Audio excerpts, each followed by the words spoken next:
नमस्कार साथियों, स्वागत है आपका इस YouTube चैनल में।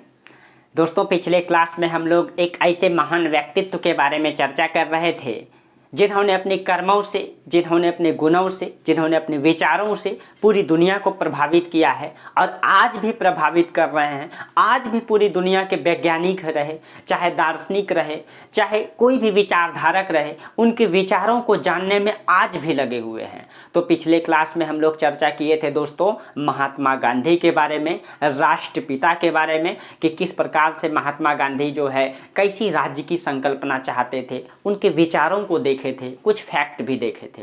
आज हम लोग सिर्फ और सिर्फ गांधी जी के विचार को देखेंगे कि एक ऐसे महान व्यक्तित्व दोस्तों क्या सच में इस धरती पर रहा था। और हम पिछले क्लास में ये भी चर्चा किए थे कि आइंस्टीन जैसे वैज्ञानिक, आपको पता है कि दुनिया के बड़े वैज्ञानिकों में एक थे, आइंस्टीन जैसे वैज्ञानिक उनको देख के बोले थे कि आने वाला भविष्य शायद ही विश्वास कर पाएगा कि एक ऐसी हार मांस वाला व्यक्ति भी इस धरती पे रहा होगा। और उनका कहने का मतलब क्या था? उनका कहने का मतलब ये था कि क्या वास्तविक में आने वाला पीढ़ी ये विश्वास कर पाएगा कि गांधी जी जैसे कर्म करने वाला व्यक्ति भी इस धरती पर था।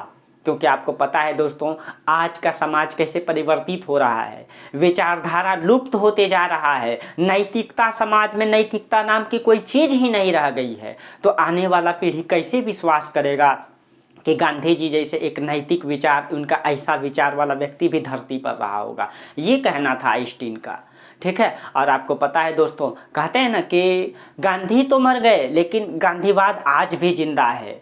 दोस्तों, व्यक्ति मरता है, व्यक्तित्व कभी नहीं मरता है। और व्यक्ति को व्यक्तित्व बनने में जो संघर्ष करना होता है, वो संघर्ष की ताज बहुत दुर्गम और कहीं न कहीं कठिन रास्ते वाली होती है।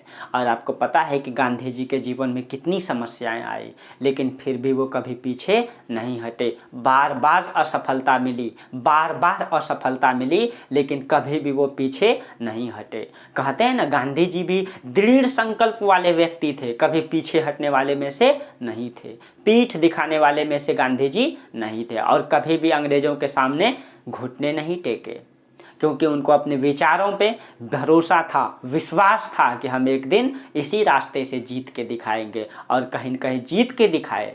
उनके पास परिस्थितियां इतनी कठिन कठिन आई, कहते हैं ना कि जब रात लगे कि पूरा घनघोर हो गई है, इसका मतलब समझ लीजिए कि सवेरा होने वाली है। गांधी जी भी इसी विश्वास से चलते थे, क्योंकि गांधी जी जानते थे कि समस्याएं बढ़ते आ रही है। समस्या इसीलिए बढ़ रही है क्योंकि समाधान होने वाला है।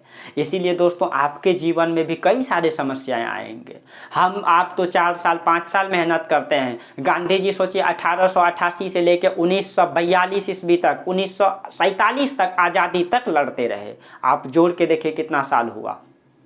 देखिए, उधर 48 साल और इधर 12 साल। आप सोच सकते हैं इतना लंबा संघर्ष किए, तब जाकर के आज कहीं न कहीं गांधी जी एक व्यक्तित्व के रूप में उभरे हैं। और पूरी दुनिया उस पे, उनके बारे में जानना चाहती है, उन पे रिसर्च कर रही है, ठीक है। तो एक व्यक्ति को व्यक्तित्व बनने में एक लंबा संघर्ष देना पड़ता है, एक आहुति देनी पड़ती है, बलिदान देना पड़ता है। आज भगत सिंह को भी अगर आप जानते हैं तो कहीं न कहीं उन्होंने अपने परिवार के लिए जो बलिदान दिया है वो कोई नहीं कर सकता है। आज अंबेडकर को जो आप जानते हैं, उन्होंने अपने परिवार के लिए कुछ नहीं किया है।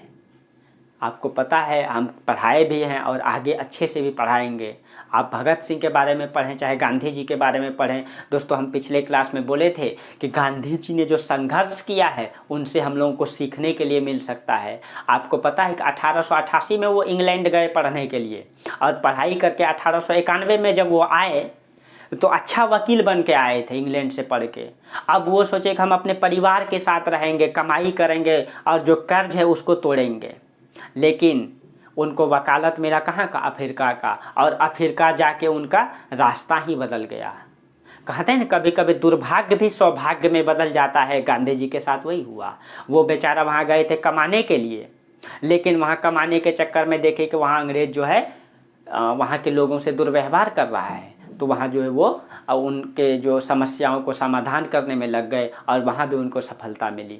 हिंदुस्तान आए, इतनी लंबा संघर्ष किए, कहीं न कहीं उन्होंने अपने परिवार को तो त्याग दिया ना। उनके परिवार को क्या मिला? क्या मिला? एक सम्मान, एक नाम, लेकिन दोस्तों जो मिलता है सम्मान और नाम, उसको वो कभी मरता नहीं है। इसीलिए व्यक्तित्व कभी नहीं मरते हैं, ठीक है। इसलिए आज भी गांधी जिंदा है और आने वाला कई सदियों तक गांधी जिंदा रहेंगे। हो सकता है जब तक ये पृथ्वी रहे तब तक जिंदा रहे, ठीक है। इसलिए कर्म दोस्तों बहुत बड़ा होता है। आप ज़िंदगी में जितना कितना भी पैसा कमा लीजिए, मायने नहीं रहता है। आज अंबानी है दोस्तों, कल कोई और बदल जाएगा। अंबानी से पहले भी कोई अमीर व्यक्ति रहा होगा, लेकिन उनको आप नहीं जानते होंगे, क्योंकि कल उनको कोई और पलट देगा। लेकिन व्यक्तित्व कभी नहीं मरने वाला है। भगत सिंह कभी ख़त्म नहीं होंगे, कभी गांधी जी ख़त्म नहीं होंगे, उनके विचार कभी ख़त्म नहीं होगी। गांधी जी मरे हैं, गांधीत्व गांधीवाद नहीं मरे हैं।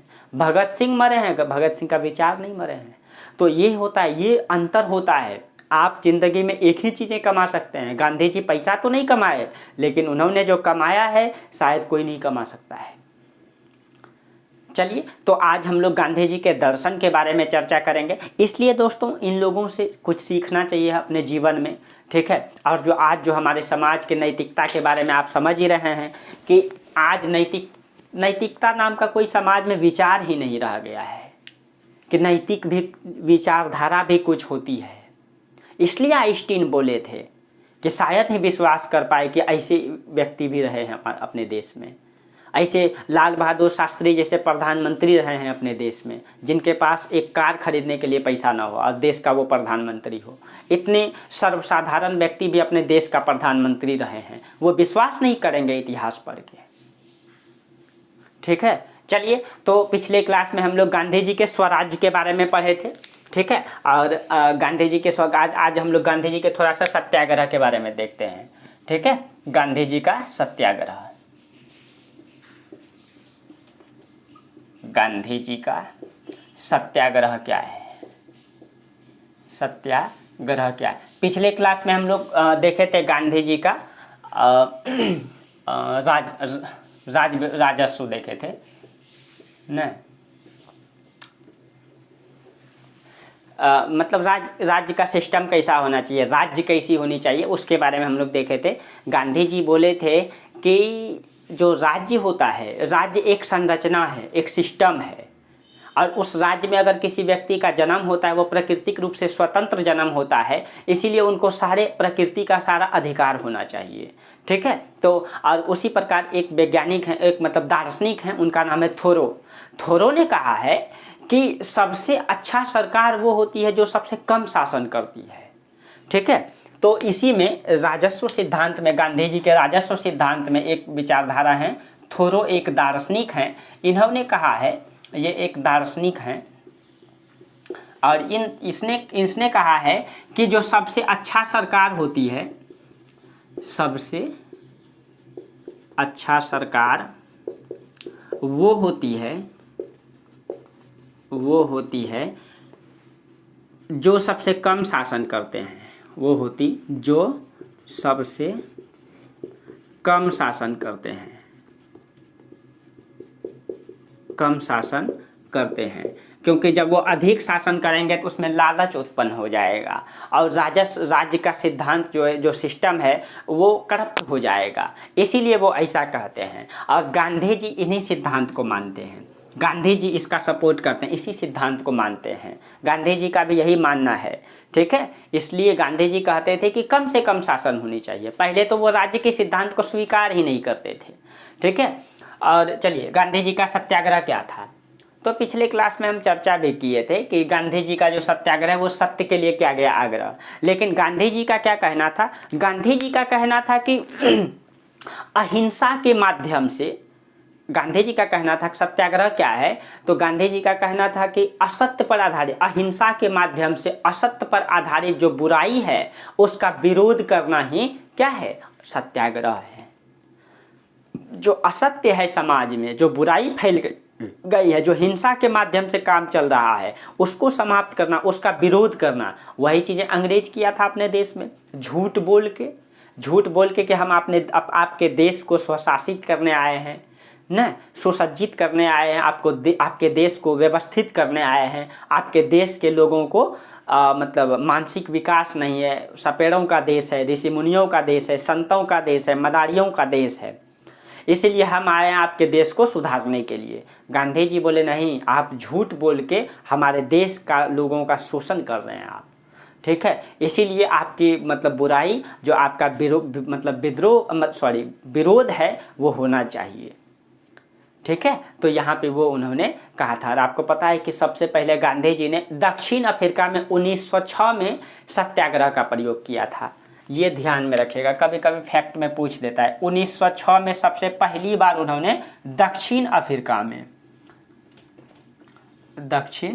अफ्रीका में उन्होंने सत्याग्रह का प्रयोग किया था। आज हिंदुस्तान में तो आपको पता ही है कि चंपारण आंदोलन जब किए थे तो उसमें उन्होंने किया था न, हिंदुस्तान में कब, तो चंपारण आंदोलन में उन्होंने किए थे। चंपारण आंदोलन में उन्होंने सत्याग्रह का प्रयोग किया न, और इसमें हम लोग पूरा चर्चा कर ही दिए थे। और गांधी जी हमेशा बोले कि मेरा सत्याग्रह हर जगह सफल हुआ लेकिन एक जगह सफल नहीं हो पाया। आपको भी पता है कि गांधी जी का सत्याग्रह हमेशा सफल रहा, लेकिन एक जगह वो सफल नहीं हो पाए, आज़ादी के बाद। और उनको गांधी जी भी स्वीकार किए, क्योंकि गांधी जी का मानना था कि हम सत्याग्रह के माध्यम से पूरे देश को एकत्रित करेंगे, एक ऐसा राज्य बनाएंगे जिसमें सभी जाति धर्म संप्रदाय के लोग एक साथ रहेंगे। लेकिन जब आज़ादी मिली तो आज़ादी के बाद और हिंदू और मुसलमान के नाम पे 2 राष्ट्र बन गया। तो वहाँ पे गांधी जी खुद स्वीकार किए कि यहाँ मेरा सत्याग्रह क्या हो गया, असफल हो गया, क्योंकि एक राष्ट्र को हम बांध के नहीं रख पाए, ठीक है। तो यहाँ पे अब देखिए गांधी जी का धर्म क्या है। देखिए गांधी जी का धर्म क्या है। देखिए गांधी जी का जो धर्म है, गांधी जी के पिता जो है वो भी वैष्णव धर्म को मानते थे, गांधी जी भी वैष्णव धर्म को मानते थे, ठीक है। गांधी जी भी वैष्णव धर्म को मानते थे। और कुछ लोग इसमें सवाल भी उठाते हैं कि तो गांधी जी मतलब धर्मनिरपेक्ष कैसे हो गए, ठीक है, सेकुलर कैसे हो गए, जब वो किसी एक धर्म को मानते हैं तो उसी को बढ़ावा देने का काम करेंगे। उसमें कई सारा आरोप भी लगाया जाता है। लेकिन अगर गांधी जी के आप पूरा समग्र विचार को पढ़ेंगे, वो खुद मानते थे वैष्णव धर्म को, लेकिन सभी धर्म का सम्मान को वो उतना ही बेहतर तरीके से करते थे, ठीक है। इसीलिए तो गांधी जी वैष्णव धर्म को मानते थे और वो उनके पिता से वो प्रभावित थे। और आपको पता है कि गांधी जी के इन सारे विकास विचार का कारण भी कई सारा रहा है। आपको पता है कि गांधी जी जो है कि गांधी जी के जो पिता थे वो दीवान थे, जो गुजरात का जो वहाँ का रियासत था वहाँ का दीवान थे, ठीक है। दीवान मतलब राजस्व अधिकारी थे। तो दीवान थे उनके पिता, दीवान थे तो वैष्णव धर्म से भी प्रभावित थे। लेकिन उनके घर में बैठने के लिए सभी धर्मों के लोग आते थे, जैन धर्म के लोग आते थे, मुस्लिम धर्म के लोग आते थे, बौद्ध धर्म के लोग आते थे, वैष्णव तो वो खुद ही थे। सभी लोगों से उनके पिताजी नाता रिश्ता रखे थे। तो गांधी जी जब उन सब चीज़ों को देखते थे, बचपन से ही देखते आ रहे थे, उनका प्रभाव गांधी जी के जीवन में बहुत बड़ा रहा। देखिए हर बच्चे के जीवन में माँ बाप का प्रभाव होता है, और अच्छा चीज़ें बच्चा सीखता है बचपन में, अगर आप अच्छे चीज़ें सिखाते हैं वो सीखता है, लेकिन हर बच्चा उसको ज़िंदगी भर लेके नहीं चल सकता है। कुछ है कि संघर्ष की रास्ता को चुन के लेके चलता है, लेकिन कुछ बच्चा उसको छोड़ देता है। लेकिन आप अगर आप बच्चे को सही उसको नेगेटिव ज्ञान मत दीजिए, सिर्फ और सिर्फ पॉजिटिव ज्ञान दीजिए, ठीक है। समाज की अच्छाइयों को दिखाइए, अच्छाइयों को बताइए, ठीक है। उसके दिमाग में कभी नेगेटिव बातें नहीं जाता है, वो सीखता ही वही है। लेकिन आप अपने घर में जो बच्चा देखता है वही चीज़ें वो सीखता है। गांधी जी का उनके माता पिता का जो व्यवहार था, उनके जीवन में बहुत बड़ा प्रभाव था गांधी जी के जीवन में, उनके माता पिता का। क्योंकि उनके माता पिता सभी धर्मों का उतना ही सम्मान करते थे, सभी धर्म के लोग उसके यहाँ आते जाते थे, और वो चीज़ें गांधी जी बचपन से देखते आ रहे थे। उनका पिताजी का सम्मान मतलब वो जो विचार था उनका पूरा प्रभाव था उनके जीवन में। कहा जाता है कि हर कोई किसी के जीवन में होता है, लेकिन कोई संभाल के रखता है, लेकिन कोई संभाल के नहीं रखता है। कहते हैं गांधी जी कहते हैं ईश्वर सत्य हर इंसान के अंदर है, लेकिन कोई इंसान सत्य की राह को मजबूरी में छोड़ देता है, परिस्थिति में छोड़ देता है, या समाज उसको जो है कि तोप देता है, बुराई करने का मजबूरी तोप देता है, ठीक है। तो समाज के कारण से लोग ऐसा हो जाता है। सच तो ये है कि हर इंसान में सत्य है। आप किसी एक डकैत से भी बात करके देखिए, एक डाकू है, वो किसी की कत्ल करता है, लेकिन एक इंसानियत के नाते आप उनसे बात करके देखिए, उसके दिल में भी रहम है। लेकिन मजबूरी उनके पास ये है कि उनको गोली उठा के चलना पड़ता है, नहीं तो दूसरा कोई उनको मारने के लिए तैयार है। तो परिस्थिति इंसान को परिस्थिति के अनुसार बना देता है, बस ये कहना है। ठीक है। तो गांधी जी वैष्णव धर्म से प्रभावित थे, और गांधी जी जो है कि गीता से, उपनिषद से, वेदांत से, कुरान से, बाइबिल से, इन सभी चीज़ों से वो प्रभावित थे। गांधी जी का जो धर्म है वो भले ही वैष्णव धर्म को मानते हैं, ठीक है, गांधी जी मानते किसको? वैष्णव धर्म को, लेकिन उनके जीवन में गीता का, उपनिषद का, इन सभी चीज़ों का प्रभाव था। गीता, उपनिषद, बाइबिल,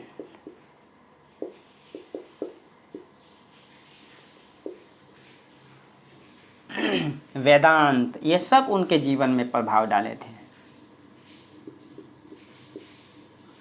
वेदांत का भी उनके जीवन में प्रभाव था, ठीक है, और कन्फ्यूशियस का भी प्रभाव था उनके जीवन में। सभी का प्रभाव उनके जीवन में दिखता है, ठीक है। कुरान का भी प्रभाव था उनके जीवन में, कुरान भी वो पढ़े थे, ठीक है, और इन सभी विचारधारा उनके धर्मों में दिखाई देता है। इसीलिए उनको ये सीमित कर देना कि उनका विचारधारा सिर्फ ये है, नहीं, इतनी आसान नहीं है। गांधी जी के एक व्यक्ति हैं जिसके अंतर्गत दार्शनिक का भी गुण है, जिसके अंतर्गत एक अर्थव्यवस्था चलाने वाले अर्थशास्त्री होते उनका भी गुण दिखाई देता है, एक संत का भी गुण दिखाई देता है, एक राजनेता भी का भी गुण दिखाई देता है, और एक बेहतर राजनेता, एक बेहतर संत के रूप में भी वो अपने आप को हर परिस्थिति में ढाल लेते थे। तो एक व्यक्ति के अंतर्गत इतने सारे विचारधारा हैं कि एक दूसरा व्यक्ति, कई सारा लाखों व्यक्ति उसमें रिसर्च कर रहे हैं, उसके लिए एक डिपार्टमेंट बन गया है। आपको पता है कि भागलपुर यूनिवर्सिटी में गांधीयन विभाग का, गांधीयन विचार का एक विभाग बन चुका है। गांधी जी के विचारधारा को जानने के लिए गांधी जी वास्तविक में क्या चाहते थे, सोच सकते हैं आप। इतनी आसान नहीं है गांधी जी को समझना, ठीक है। तो उनका कहना था कि धर्म के बारे में हम पिछले क्लास में बोले थे कि सत्य ही ईश्वर है और ईश्वर ही सत्य है, और हर मनुष्य के अंतर्गत सत्य है, यानी कि मनुष्य ही क्या है? ईश्वर है। और मनुष्य का सेवा कर रहे थे, इसका मतलब ईश्वर की सेवा कर रहे हैं, और जब आप ईश्वर की सेवा कर रहे हैं तो मनुष्य की सेवा हो जा रहा है, और इसी से तो समाज की भलाई होगा। तो गांधी जी का क्या कहना था कि सत्य ही ईश्वर है। क्या है? सत्य ही ईश्वर है, और ईश्वर ही सत्य है। ईश्वर ही क्या है? सत्य है। अब देखिए, अब वो कहते हैं कि सत्य क्या है? ईश्वर है, और ईश्वर क्या है? सत्य है, और हर मनुष्य के अंतर्गत सत्य होता है। हर मनुष्य के अंतर्गत क्या होता है? सत्य होता है। इसका मतलब अगर हर मनुष्य के अंतर्गत सत्य होता है तो मनुष्य ईश्वर है। अगर हम मनुष्य की सेवा करते हैं तो हम ईश्वर की सेवा करते हैं। इसीलिए गांधी जी मानव सेवा की बात करते हैं। गांधी जी क्या कहते हैं? मानव की सेवा कीजिए, समाज में ईश्वर की सेवा हो जाएगा और समाज का भी भलाई हो जाएगा। तो देखिए, वो डायरेक्ट नहीं कहते हैं, वो सोच के, उनके विचारों को समझ के निकालना पड़ेगा वो चीज़ें, ठीक है। तो ये चीज़ें गांधी जी का धर्म में दिखता है। गांधी जी क्या कहते हैं कि ऐसे भी कहा जाता है कि वैसा धर्म को, कैसा धर्म को हम माने? धर्मे इति धारत, जो धारण करने योग्य है वही धर्म है। गांधी जी इसकी बात करते हैं, गांधी जी इसकी बात करते हैं। और यहाँ पे आपको ये भी थे, गांधी जी राज्य के बारे में क्या बोले थे कि एक आइडियल राज्य, एक आदर्श राज्य वही हो सकता है जिस राज्य में एक भी व्यक्ति भूखा न सोए, वही आदर्श राज्य हो सकता है। और वैसा राज्य कब बनेगा? जब लोग मानव सेवा करेंगे। और यहाँ पे वो विवेकानंद की विचारधारा से प्रभावित हैं, इसीलिए वो एक आदर्श राज्य की संकल्पना करते हैं, जो संभव नहीं है। गांधी जी का विचारधारा हर व्यक्ति में आना ये संभव है क्या? नहीं है। वो तो उनका पर्सनल विचार था, वो वैसा बनना चाहते थे, वो समाज को भी वैसा बनाना चाहते थे। अगर ऐसा राज्य हो जाएगा, पूरी दुनिया में ऐसा राज्य अगर बन जाएगा, तब तो न गोला न बारूद, किसी चीज़ की ज़रूरत ही नहीं होगी। सब कोई समान हो जाएंगे, कोई किसी से द्वेष ही नहीं करेगा, कोई किसी से भेदभाव ही नहीं करेगा, कोई किसी से दुश्मनी ही नहीं करेगा, पुलिस इन सब चीज़ों का कोई ज़रूरत ही नहीं पड़ेगा, गोला बारूद बम का कोई ज़रूरत ही नहीं पड़ेगा, क्योंकि हर इंसान एक इंसान का भला चाह रहा है, क्योंकि एक इंसान को ईश्वर मान रहा है। आप सोचिए गांधी जी कैसे समाज की संकल्पना कर रहे हैं। इसीलिए गांधी जी के बारे में आज भी लोग सोचते हैं कि ऐसे व्यक्तित्व कैसे आए। इसलिए तो ऐसी समाज क्या हो सकता है? क्या वास्तविक रूप में ऐसा समाज हो सकता है? क्या नहीं हो सकता है। और आज के दुनिया में हो सकता है क्या? आज जो कलयुग की दुनिया है इसमें हो सकता है क्या? आज पैसा के लालच में मनुष्य क्या नहीं कर देते हैं। ठीक है, चलिए अब देखिए गांधी जी के अनुसार राजनीति और सामाजिक सुधार, इसको थोड़ा सा देखते हैं। गांधी जी इन दोनों में किसको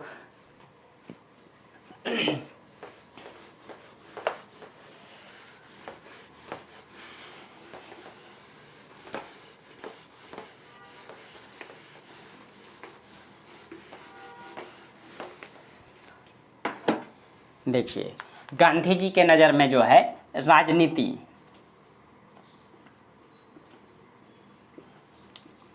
और धार्मिक सुधार, ये दोनों में वो पहले क्या चाहते थे?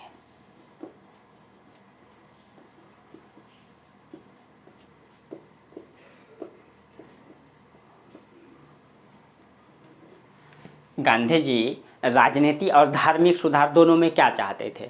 देखिए अगर महादेव गोविंद रानाडे के बारे में बात करेंगे, एमजी रानाडे तो गांधी जी के गुरु थे गोपाल कृष्ण गोखले, और गोपाल कृष्ण गोखले के गुरु थे महादेव गोविंद रानाडे, एमजी रानाडे। एमजी रानाडे का कहना है, इनका कहना था कि जब देश स्वतंत्र हो जाए तब हमें सामाजिक सुधार की प्रक्रिया लागू करनी चाहिए, यानी कि पहले हमको आज़ादी मिलनी चाहिए, फिर हम समाज सुधार कर लेंगे। उसी प्रकार बाल गंगाधर तिलक का भी मानना था कि पहले स्वशासन फिर सामाजिक सुधार, यानी कि पहले देश को आज़ादी मिले फिर हम सामाजिक सुधार कर लेंगे। लेकिन गांधी जी कहते थे नहीं, हम दोनों चीज़ें एक साथ करेंगे, हम राजनीति भी सुधारेंगे और समाज को भी सुधारेंगे, यानी कि हम दोनों क्या करेंगे? साथ साथ करेंगे। क्यों ऐसा कहते हैं? क्योंकि गांधी जी कहते थे, इसीलिए गांधी जी का आंदोलन देखिएगा वो साथ साथ कर रहे हैं। जब गांधी जी असहयोग आंदोलन किए, जब वो विफल हो गया तो बीच में वो समाज सुधार में लग गए, क्योंकि सब नेता जब उनका साथ छोड़ दिए तो गांधी जी क्या करने लगे? फिर वो समाज सुधार में लग गए ना। हम लोग देखे इतिहास में, हम लोग पढ़े थे कि 1922 से, जो मेरे पास पढ़े हैं ऑफलाइन में, तो वो जानते ही हैं कि 1922 में जब गांधी जी का सब साथ छोड़ दिए, उधर तिलक लोग मिलकर स्वराज पार्टी बना लिए 1923 में न, अलग भगत सिंह अपना पार्टी बना लिए अलग से, कई सारा दल विभाजित हो गए, गांधी जी अकेला पड़ गए। तो गांधी जी उधर उस समय क्या करने लगे? समाज सुधार में लग गए, क्योंकि गांधी जी जानते थे। इसीलिए गांधी जी देखिए खिलाफत आंदोलन भी चला रहे हैं, सविनय अवज्ञा आंदोलन भी चला रहे हैं, चंपारण सत्याग्रह सब चला रहे हैं, उसके साथ साथ वो मतलब सामाजिक सुधार का भी काम कर रहे हैं। मंदिर प्रवेश आंदोलन चलाए उन्होंने, अछूतों के लिए, हरिजन समाज के लिए कई सारा आंदोलन चलाए, मंदिर में प्रवेश के लिए मतलब उन्होंने जो है जैसे कि मंदिर प्रवेश आंदोलन चलाए, छुआछूत आंदोलन चलाए, चरखा चलाने के लिए वो आंदोलन चलाए। वो इसीलिए तो मतलब इन्होंने अस्पृश्यता यानी छुआछूत को कोढ़ कहे थे गांधी जी। गांधी जी छुआछूत को क्या कहते थे? कोढ़ कहते थे। इसीलिए गांधी जी दोनों सुधार एक साथ करना चाहते थे। क्यों करना चाहते थे?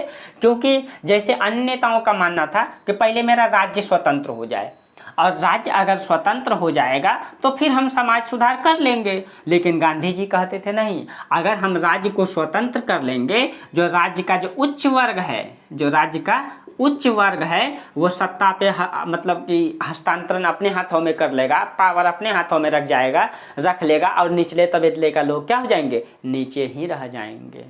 उच्च वर्ग, मध्यम वर्ग और उच्च वर्ग, जो बुर्जुआ वर्ग हैं, जिनको कार्ल मार्क्स ने बुर्जुआ वर्ग कहा है, अमीर वर्गों को, उच्च वर्गों को, ठीक है, तो उच्च वर्ग के हाथों में सत्ता चल जाएगी आज़ादी के बाद, और निम्न वर्ग के पास कोई पावर नहीं चल जाएगा।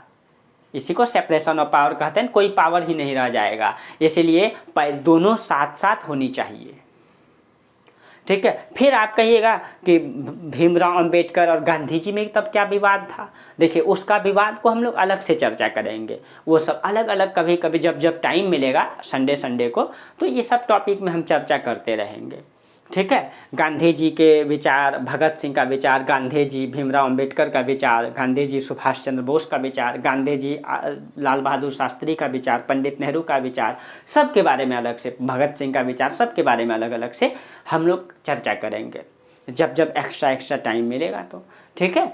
चलिए, इसीलिए गांधी जी पहले क्या चाहते थे? गांधी जी दोनों साथ साथ चाहते थे, ठीक है। इसलिए उन्होंने अस्पृश्यता को कोड़ कहा था कि जो छुआछूत है वो एक प्रकार का क्या है? कोड़ है, ठीक है। इसीलिए गांधी जी छुआछूत को नहीं मानते थे।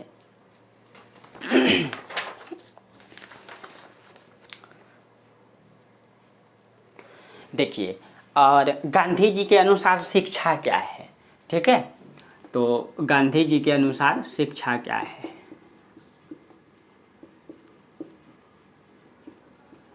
गांधी जी के अनुसार शिक्षा, ठीक है। शिक्षा क्या है? गांधी जी शिक्षा, देखिए गांधी जी अंग्रेजी शिक्षा के प्रबल विरोधी थे, प्रबल विरोधी, ठीक है। गांधी जी, क्योंकि आज भी देखिए गांधी जी निःशुल्क शिक्षा की बात करते थे। गांधी जी उन्होंने एक योजना चलाई थी, वर्धा योजना, ठीक है। शिक्षा के लिए उन्होंने एक योजना चलाई, वर्धा योजना, वर्धा योजना। और वर्धा योजना के तहत उन्होंने कहा था कि 7 से 14 वर्ष के बालकों को निःशुल्क शिक्षा दी जानी चाहिए, ठीक है। कितना? 7 से 14 वर्ष के बच्चों को। और आज हमारे देश में संविधान का अनुच्छेद 21 का ए में कहा गया है कि 6 से 14 वर्ष के बच्चों को निःशुल्क शिक्षा की बात की गई है। कहीं न कहीं ये प्रस्ताव गांधी जी रखे थे उसी समय, ठीक है। और गांधी जी कहते थे कि निःशुल्क शिक्षा मिलनी चाहिए, और अंग्रेजी शिक्षा के वो प्रबल विरोधी थे। गांधी जी का कहना था कि जो क्षेत्रीय भाषा है उस भाषा में शिक्षा मिलनी चाहिए, क्योंकि आज तक आप सोचिए अंग्रेज क्या चाहते थे?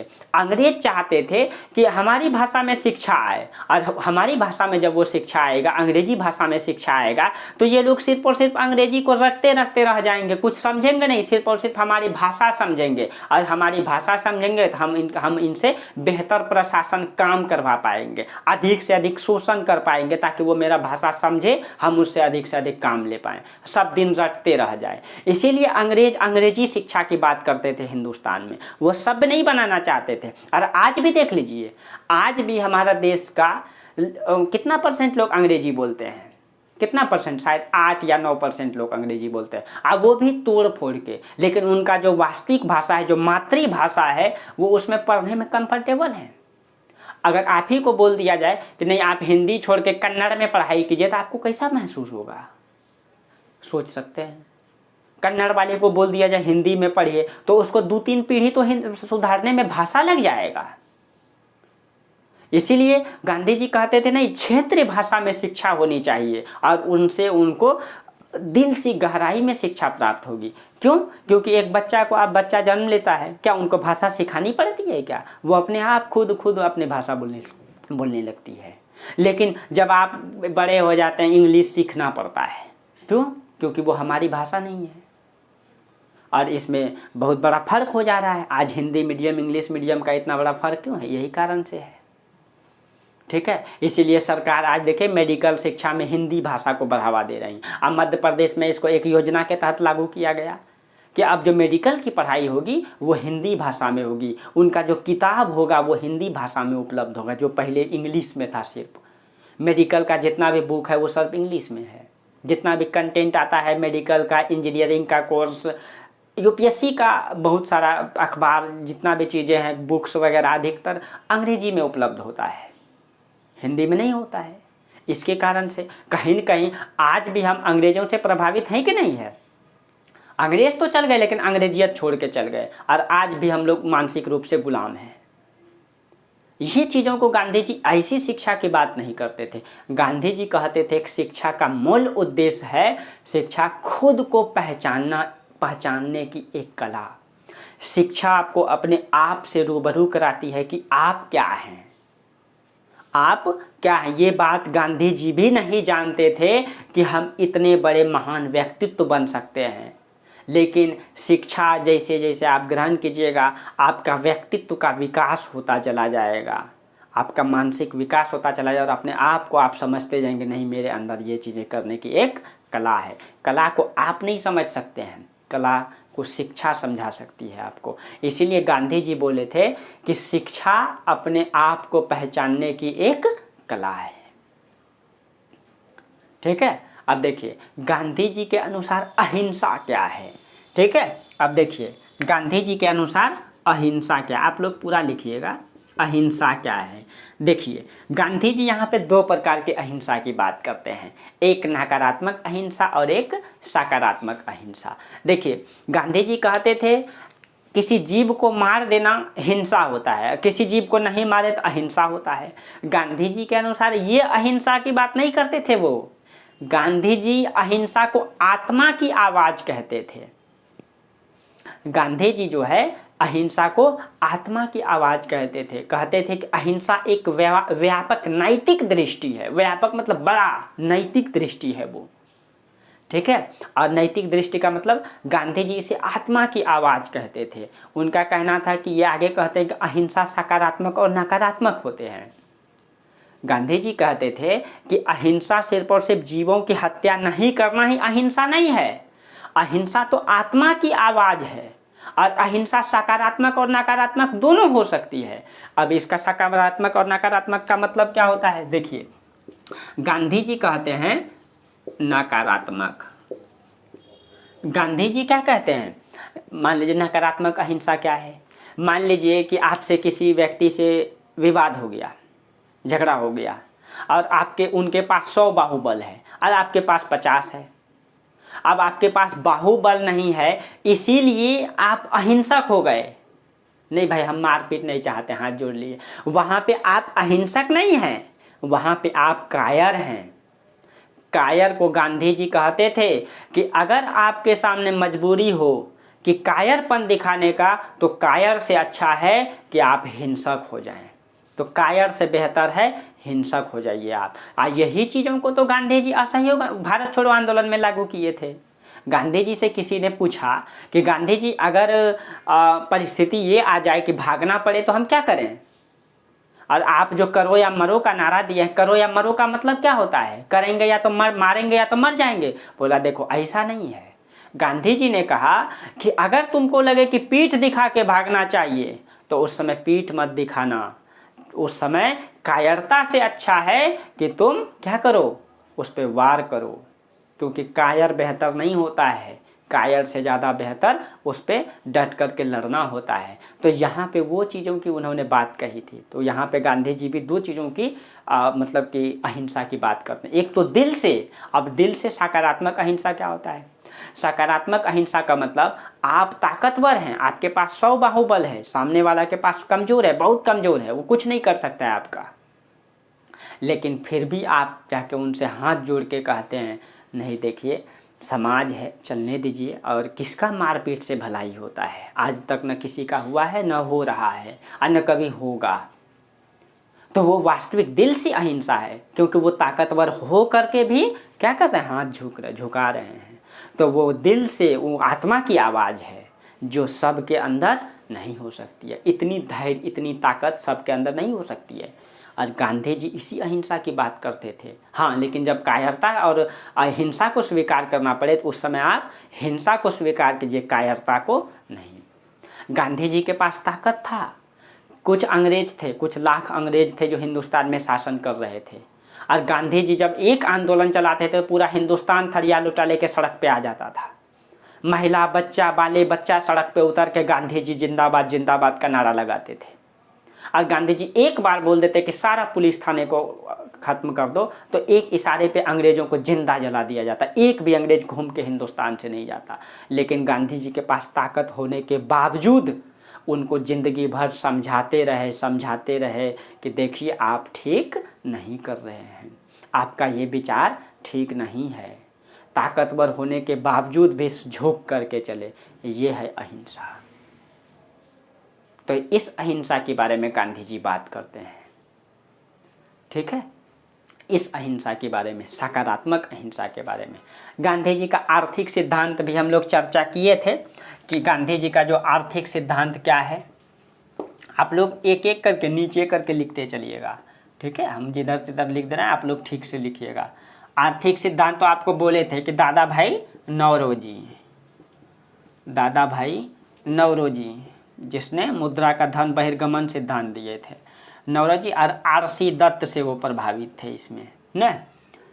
उसने आर्थिक सिद्धांत के बारे में गांधी जी बोले थे कि जो संपत्ति है, ठीक है, मनुष्य, हाँ, उस पर उन्होंने एक विचार जरूर दिए थे, ठीक है, जो दोनों का विचार के जो प्रभावित थे, तो गुरु और शिष्य दोनों भौतिकतावादी के विरोधी थे। यानी गांधी जी का गुरु भी और गांधी जी, गोपाल कृष्ण गोखले और गांधी जी दोनों भौतिकतावादी विचार के विरोधी थे। इन्होंने कहा था कि मनुष्य धन के लिए नहीं बल्कि धन मनुष्य के लिए है। देखिए यहाँ पे इन्होंने बहुत बड़ा बात कही है कि यहाँ पे गांधी जी बोले हैं कि मनुष्य धन के लिए नहीं है, मनुष्य धन के लिए नहीं है, धन के लिए नहीं बल्कि धन मनुष्य के लिए है, धन मनुष्य के लिए। अब यहाँ पे देखिए कितना बड़ा बात बोले हैं, यानी कि मनुष्य धन के लिए नहीं है। यानी आज अगर देखिए ये सिद्धांत सिर्फ उल्टा हो गया है, सिर्फ और सिर्फ मनुष्य क्यों जी रहा है, धन के लिए जी रहा है। लेकिन गांधी जी ऐसा नहीं कहते हैं। गांधी जी कहते हैं धर्म तो एक आधार है समाज को चलाने का, समाज को चलाने का एक आधार है धन। हम उसके लिए नहीं जिएंगे, हम समाज के लिए जिएंगे।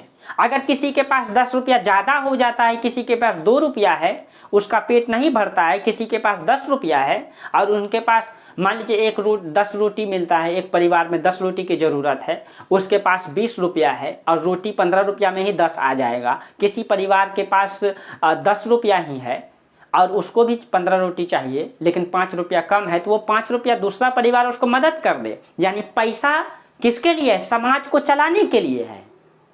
पैसा से ही समाज चलेगा ये तय नहीं है।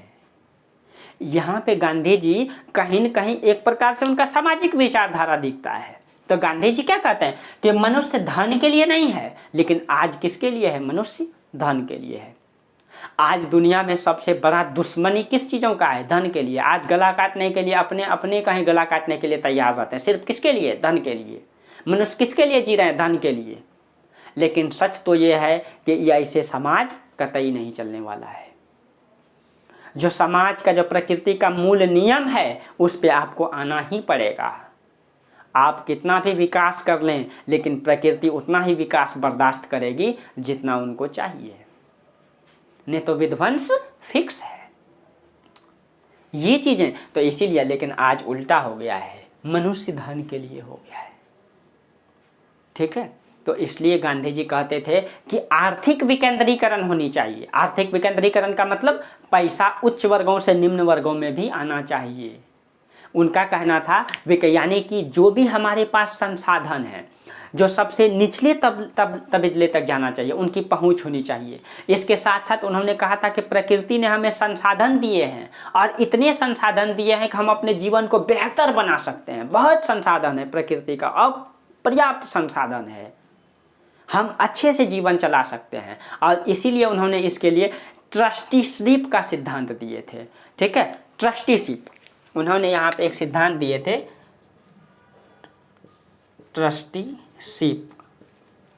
ट्रस्टीशिप सिद्धांत, ठीक है। ये ट्रस्टीशिप सिद्धांत क्या है, गांधी जी बोले थे कि इसका मतलब ये है कि जो संपत्ति है, जो बाप की संपत्ति है, वो बेटे की संपत्ति नहीं है, वो किसकी संपत्ति है, वो देश की संपत्ति है। यानी कि वो जो संपत्ति है, आप संपत्ति का मालिक नहीं है, संरक्षक है। मतलब ये है कि इस राज्य में अगर 500 घर है, मान लीजिए ये राज्य, इसमें 500 घर है और ये घर किसका, ये राज्य का घर है। और इस परिवार में मान लीजिए कोई ए है पिता, इसका बेटा बी है, इसका बेटा सी होगा, तो ये जो घर है, ये घर राज्य का है। ये जो मालिक है ना, ये सिर्फ इसका संरक्षक है, रक्षा कर रहे हैं। और इसका बेटा जो आएगा, इसके मालिक नहीं बनेगा, इसका संरक्षक बनेगा। फिर सी जो आएगा, इसका संरक्षक, मालिक नहीं बनेगा। गांधी जी ये कहते थे, यानी घर भी आपका नहीं है, संपत्ति भी आपका नहीं है, सिर्फ आप तो एक जीवन बिताने आए हैं वहाँ। एक जीवन बिताएंगे उस घर में, फिर आप चले जाएंगे। तो जब तक बिता रहे जीवन तब तक आप उसकी सुरक्षा रखिए, अच्छे से रखिए, सजाइए, संवारिए। तो आप एक संरक्षक हैं, न कि उसका मालिक हैं आप। गांधी जी ऐसी बात करते थे। आज समाज चलेगा ही नहीं ऐसे, चलेगा क्या? बोलिए किसी को जाके आप। इसीलिए गांधी जी से व्यक्तित्व कहाँ मिलेंगे? ठीक है, ये गांधी जी का सिद्धांत है। गांधी जी वर्ण व्यवस्था के बारे में भी बात की है। हालांकि वर्ण व्यवस्था के बारे में गांधी जी के बीच में बहुत कंट्रडिक्शन है, बहुत सारा मतलब विरोधाभास है, बहुत विरोध भी है। ठीक है, कि गांधी जी जो है वर्ण व्यवस्था के बारे में क्या कहते थे। तो वर्ण व्यवस्था के बारे में देखिए बहुत सारे इसमें मतलब कंट्रडिक्शन है, विरोधाभास है। ठीक है, गांधी जी कहते थे कि गांधी जी वर्ण व्यवस्था के समर्थक थे। वर्ण व्यवस्था आपको पता है ना कि 4 वर्ण हैं ना, ब्राह्मण, क्षत्रिय, वैश्य, शूद्र, चारों का अलग अलग काम है। तो गांधी जी वर्ण व्यवस्था कहते थे वर्ण व्यवस्था रहनी चाहिए, क्योंकि इसलिए रहनी चाहिए उससे सामाजिक संतुलन बना हुआ रहता है। लेकिन यानी वर्ण व्यवस्था में आपको पता है कि क्या होता है। देखिए, एक होता है ब्राह्मण, क्षत्रिय,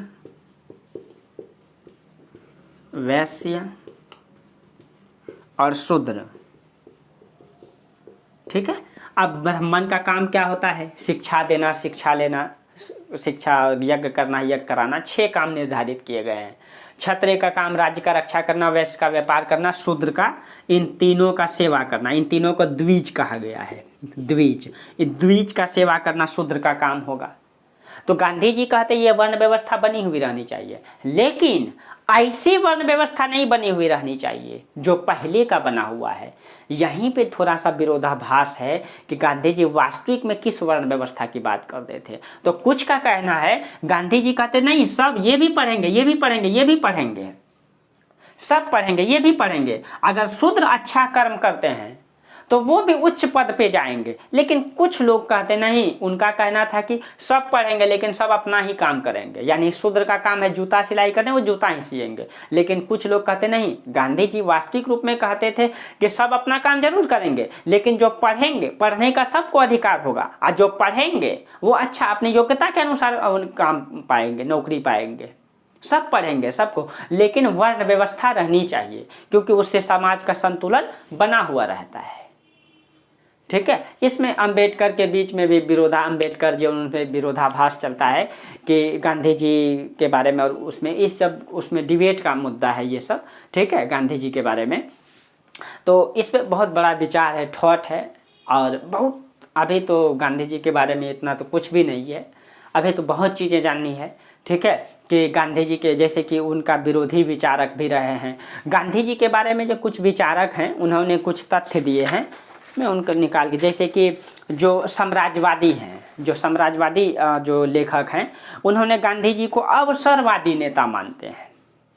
अवसरवादी का मतलब क्या है? वो कहते हैं कि गांधी जी के बारे में वो कहते हैं कि गांधी जी आए और कांग्रेस के को अपने हाथों में रख लिए, और हाथों में कर लिया, और चंपारण, खेरा और अहमदाबाद जैसे आंदोलन मतलब कि में गए, और आंदोलन में जाने के बाद वहाँ पर वो अपने